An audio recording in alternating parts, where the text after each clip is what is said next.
అగ్రరాజ్యం అమెరికా తన పనులన్నీ మానుకుని ప్రత్యేక విమానాల్లో తన టాప్ అధికారుల్ని ఢిల్లీకి ఎందుకు పంపింది? డొనాల్డ్ ట్రంప్ నిద్రపోగొడుతున్న ఆ ఇండియా యూరప్ డీల్ ఏంటి? విదేశాంగ మంత్రి ఎస్ జయశంకర్ డిప్లొమసీ ముందు అగ్రరాజ్యం ఎందుకు తల వంచింది? ఈరోజు ఈ వీడియోలో క్లియర్గా తెలుసుకుందాం.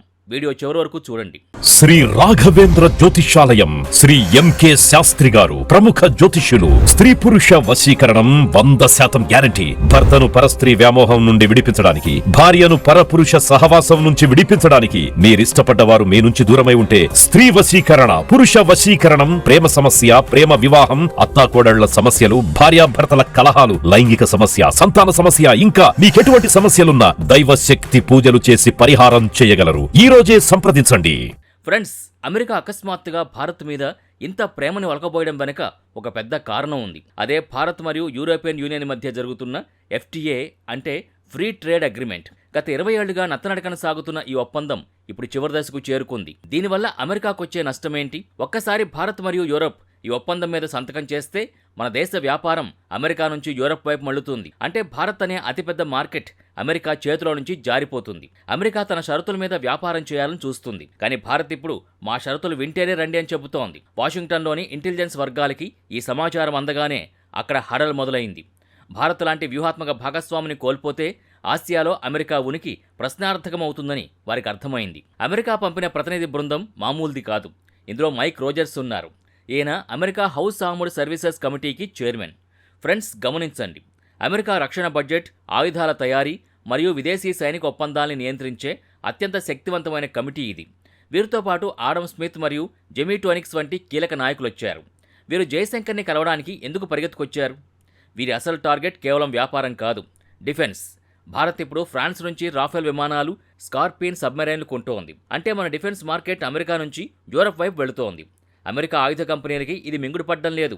అందుకే మైక్ రోజర్స్ బృందం భారత్ని బుజ్జగించడానికి, అమెరికా ఆయుధాలపై మరిన్ని రాయితీలు ఇస్తామని ఆశ చూపించడానికి ఇక్కడికొచ్చారు. సౌత్ బ్లాక్లో జరిగిన ఆ సమావేశంలో ఎస్ జయశంకర్ తనదైన శైలిలో అమెరికాకి షాక్ ఇచ్చారు. అమెరికా ఎప్పుడూ ఒక పద్ధతి పాటిస్తుంది.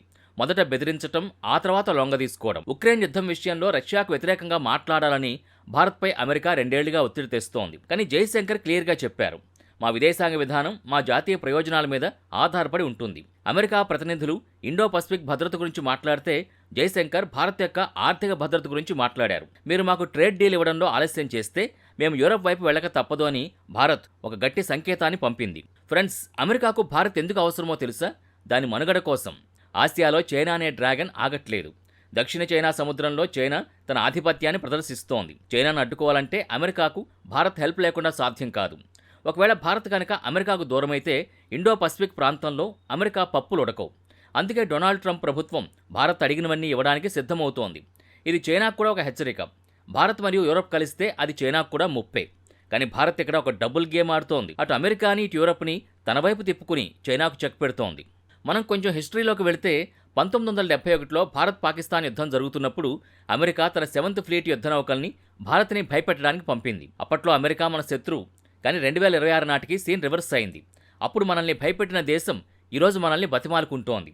దీనికి కారణం భారత్ సాధించిన ఆర్థిక మరియు సైనిక బలం.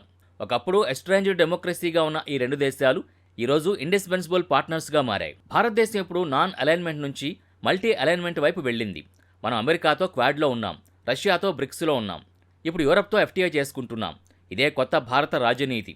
మనం ఎవరికీ బానిసలం కాదు, అందరితోనూ స్నేహంగా ఉంటూ మన ప్రయోజనాల్ని కాపాడుకుంటున్నాం. అమెరికా టెక్ దిగ్గజాలు గూగుల్, మెటా, యాపిల్ వంటి సంస్థలకి భారత్ అతిపెద్ద యూజర్ బేస్. భారత్ కనుక తన డేటా లోకలైజేషన్ చట్టాల్ని కఠినం చేస్తే అమెరికా ఆర్థిక వ్యవస్థ దెబ్బతింటుంది. అందుకే మార్కో రోజర్స్ బృందం టెక్నాలజీ షేరింగ్ విషయంలో కూడా భారత్ అడిగినట్టే చేయడానికి అంగీకరిస్తోంది. భారత్ ఇప్పుడు కేవలం ఆయుధాలు కొనే దేశం కాదు, ఐఫోన్ను తయారు చేసే దేశం కూడా. చివరిగా ఫ్రెండ్స్, ఈ హై ప్రొఫైల్ మీటింగ్ ఒక విషయాన్ని స్పష్టం చేసింది. ప్రపంచం ఇప్పుడు అమెరికా చుట్టూ తిరగడం లేదు, భారత్ చుట్టూ తిరుగుతోంది. అమెరికా తన అహంకారాన్ని పక్కన పెట్టి భారత్ దగ్గరకు వచ్చింది అంటేనే అర్థం చేసుకోండి మన దేశం ఎంత శక్తిగా ఎదిగిందో. ఎస్ జయశంకర్ టేబుల్ మీద వాషింగ్టన్ వేసిన ఆ ఎత్తుగడల్ని భారత్ చిత్తు చేసింది. మనం యూరప్తో డీల్ చేసుకుంటాం, రష్యా నుంచి చమురు కొంటాం, అమెరికా నుంచి టెక్నాలజీ తీసుకుంటాం, కానీ ప్రతిదీ మన కండిషన్స్ మీదే జరుగుతుంది. ప్రస్తుతం గ్రీన్లాండ్ విషయంలో అమెరికాకు, ఐరోపా దేశాలకు మధ్య తీవ్రమైన విభేదాలు నడుస్తున్నాయి. డొనాల్డ్ ట్రంప్ గ్రీన్లాండ్ని దక్కించుకోవాలని చూస్తుంటే డెన్మార్క్ మరియు ఐరోపా సమాఖ్య దాన్ని తీవ్రంగా వ్యతిరేకిస్తున్నాయి. ఐరోపాకి ఇప్పుడు అమెరికా ఒక భరోసా ఇచ్చే దేశంగా కాకుండా తన స్వార్థం కోసం మిత్రదేశాలనే ఇబ్బంది పెట్టే అగ్రరాజ్యంగా కనిపిస్తోంది. సరిగ్గా ఇక్కడే భారత్ పాత్ర కీలకంగా మారింది. ఐరోపా దేశాలు ఇప్పుడు అమెరికా అహంకారానికి భయపడి భారత్ వంటి ప్రజాస్వామ్య నమ్మకమైన దేశం వైపు మొగ్గు చూపుతున్నాయి. అమెరికాకున్న భయం ఏంటంటే ఐరోపా దేశాలు గనక రక్షణ మరియు వ్యాపారం కోసం భారత్ని తమ ప్రధాన భాగస్వామిగా ఎంచుకుంటే అట్లాంటిక్ సముద్రం అవతల అమెరికా పట్టు పూర్తిగా పోతుంది. అందుకే మైక్ రోజర్స్ బృందం ఢిల్లీకి పరిగెత్తుకొచ్చి మేం కూడా మీతో ఉన్నామని చెప్పుకోవాల్సి వచ్చింది. అమెరికాకున్న అతిపెద్ద బలం దాని డాలర్. కానీ భారత్ ఇప్పుడు ఆ డాలర్ పునాదుల్నే కదిలిస్తోంది. రష్యాతో రూపాయి రూబుల్ వ్యాపారం, యుఏఈతో రూపాయి దిర్హాం వ్యాపారం విజయవంతం కావడంతో అమెరికా గజగజ వణికిపోతోంది. ఇప్పుడు ఐరోపా సమాఖ్యతో జరిగే FTA ఒప్పందంలో కూడా లోకల్ కరెన్సీ సెటిల్మెంట్ గురించి చర్చలు జరుగుతున్నట్టు సమాచారం.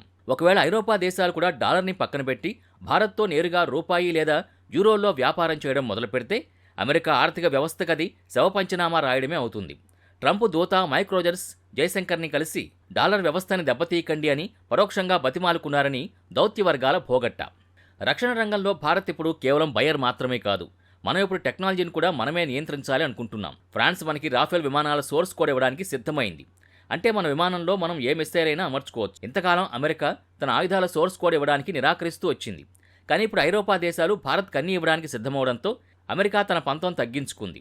మీరు మా దగ్గరే యుద్ధ విమానాలు కొనండి, మేము GE సెట్ ఇంజిన్ టెక్నాలజీని 100% బదిలీ చేస్తామని అమెరికా ఇప్పుడు కొత్త ఆఫర్లు ఇస్తోంది. ఇది భారత దౌత్యం సాధించిన విజయం. శత్రువులనే కాదు మిత్రుల్ని కూడా దారికి తెచ్చుకోవడమే అసలైన చాణక్య నీతి. అమెరికాకి మరో టెన్షన్ ఏంటంటే భారత్ ఇప్పుడు కేవలం ఒక దేశం కాదు, అది ఆఫ్రికా, ఆసియా మరియు లాటిన్ అమెరికాలోని 100కు పైగా దేశాలకు అంటే గ్లోబల్ సౌత్ దేశాలకి గొంతుగ్గా మారింది. G20 సదస్సులో ఆఫ్రికన్ యూనియన్ని శాశ్వత సభ్యునిగా చేర్చడం ద్వారా మోదీ గారు తన పవర్ని నిరూపించారు. ఒకవేళ అమెరికా భారత్ని ఇబ్బంది పెడితే ఈ 100 దేశాలు కూడా అమెరికాకు వ్యతిరేకంగా గళమెత్తుతాయి. ఈ భౌగోళిక రాజకీయ బలం వల్లే అమెరికా తన అహంకారాన్ని పక్కన పెట్టి ఢిల్లీకి వరుస కడుతోంది.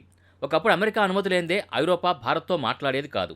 కానీ ఈరోజు ఐరోపా భారత్ వైపు వస్తుంటే అమెరికా పరిగెత్తుకుంటూ వచ్చి అడ్డుకోవాలని చూస్తోంది. ఈ మొత్తం వీడియో మనకు ఒకే విషయాన్ని స్పష్టం చేస్తోంది. 21వ శతాబ్దం భారతదేశానిదే. మనం ఇప్పుడు అగ్రరాజ్యాల మధ్య నలిగిపోయే దేశం కాదు, అగ్రరాజ్యాలకే దారి చూపే స్థాయికి దిగాం. వాషింగ్టన్ వణికినా, బీజింగ్ కుట్రలు చేసినా భారత్ తన మార్గాన్ని తనే నిర్మించుకుంటుంది. భారత్ ఇప్పుడు కేవలం ఆయుధాలను కొనుగోలు చేసే మార్కెట్ మాత్రమే కాదు, అది ఒక గ్లోబల్ డిఫెన్స్ హబ్గా మారుతోంది. ఐరోపాకు చెందిన ఫ్రాన్స్ మరియు స్పెయిన్ వంటి దేశాలు ఇప్పటికే భారత్లో తమ కర్మాగారాల్ని ఏర్పాటు చేస్తున్నాయి. ముఖ్యంగా వడోదరాలో టాటా మరియు ఎయిర్ బస్ కలిసి యుద్ధ విమానాలు తయారు చేయడం అమెరికా రక్షణ రంగానికి గట్టి షాక్ ఇచ్చింది. ఇన్నాళ్లు తన టెక్నాలజీని రహస్యంగా ఉంచిన అమెరికా ఇప్పుడు గత్యంతరం లేక మనకు అత్యంత కీలకమైన జెట్ ఇంజిన్ టెక్నాలజీని కూడా ఇవ్వడానికి ముందుకొస్తోంది. మైక్ రోజర్స్ బృందం ఢిల్లీకి వచ్చి జయశంకర్ని ప్రసన్నం చేసుకోవాలని చూడడం వెనుకున్న అసలు ఉద్దేశం ఇదే. భారత రక్షణ మార్కెట్ తమ చేతిలో నుంచి జారిపోకూడదని వారు తాపత్రయపడుతున్నారు. ప్రపంచ చరిత్రలో ఎప్పుడూ లేని విధంగా భారత్ ఇప్పుడు అన్ని వైపుల నుంచి మద్దతుని కూడగట్టుకుంటోంది. అమెరికా ఒత్తిడున్నా రష్యాతో స్నేహం కొనసాగిస్తూనే ఐరోపాతో భారీ ఒప్పందాలు చేసుకుంటోంది. మన దేశం తీసుకుంటున్న డేరింగ్ స్టెప్స్ భవిష్యత్తులో గ్లోబల్ పొలిటికల్ రూట్ని మార్చబోతున్నాయి. మనం ఇప్పుడు ఎవరి సైగలతోనూ నడిచే దేశం కాదు, ప్రపంచాన్నే మన వైపు తిప్పుకునే శక్తి. మరి మీకేమనిపిస్తోంది? భారత్ తీసుకుంటున్న ఈ నిర్ణయాలు సరైనవేనా? అమెరికాని మనం నమ్మచ్చా, లేక యూరప్తోనే మన బంధం బలంగా ఉండాలా? మీ అభిప్రాయాల్ని కామెంట్ బాక్సులో తప్పకుండా తెలియచేయండి.